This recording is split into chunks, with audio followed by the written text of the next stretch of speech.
Hello, hello. Like many, I have been obsessed with the Depp Heard trial. I have watched it every day for the last several weeks. I am a law nerd. Thanks, Emily D. Baker, for explaining the whole process. That was wonderful. I really appreciated that. What I want to say on the subject is this: people are saying things, including people I'm close to, that this will set back the Me Too movement, that this is a fallacy of justice, and whatever else. And I would politely disagree. Me Too is supposed to be about giving a voice to victims. In this situation, Johnny Depp was the victim.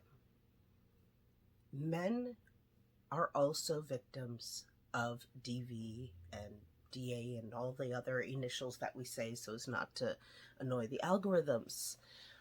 Um, he's the victim in this case. This isn't a case of silencing the victim.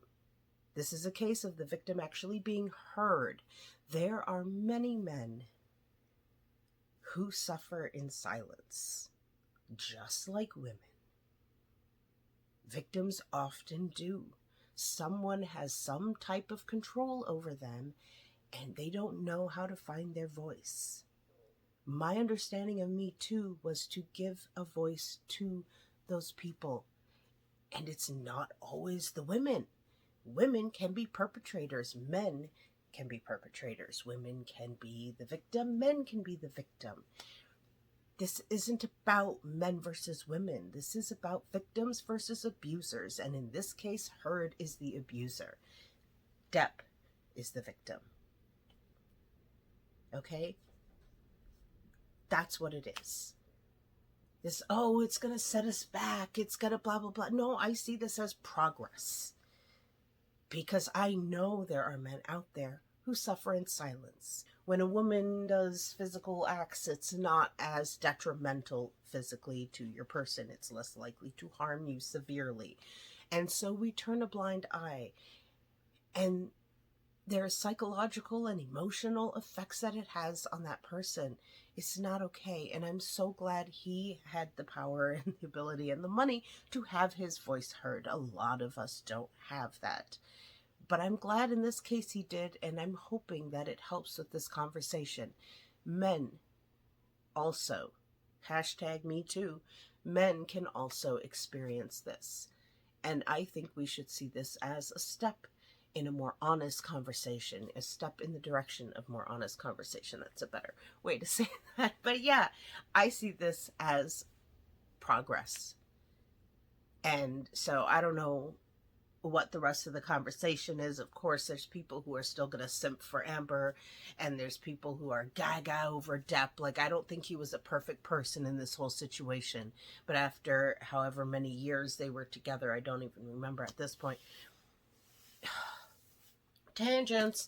But yeah, after so many years and you got someone that's abusive to you, yeah, you might step over some lines. I know he said some horrendous things. I heard the recordings, but she did much worse. So this should open the door for conversation, not shut it. This should not be silencing victims. This should be amplifying more victims and being more inclusive, that everyone can speak out against the person that is inflicting this on them. That's what our takeaway should be, I would hope, because that's where the conversation needs to be. If you are a man and you are suffering in silence, it's okay to speak out. It is all right. There are safe places. There are people that will hear you. Yeah, it's hard to speak out. I get it. I mean, I don't get it, but I get it. And hopefully this will make more men feel seen in their personal battles with this type of situation. So I think all in all, that's a positive. And that's my takeaway from this whole fiasco and and honestly, I personally just really enjoyed the distraction. I am just a couple of weeks now away from the death date of my partner. So any distraction is just really awesome. And this one happened to kind of hit home a bit. Not anything between me and my partner, but in my childhood and dealing with DV, but adults to children, whole different subject. Anyways, I'm going to edit this out and I'm going to go. But yeah, that's my 2 cents on that. Like, comment, subscribe, whatever, do the things, click the buttons. Ciao.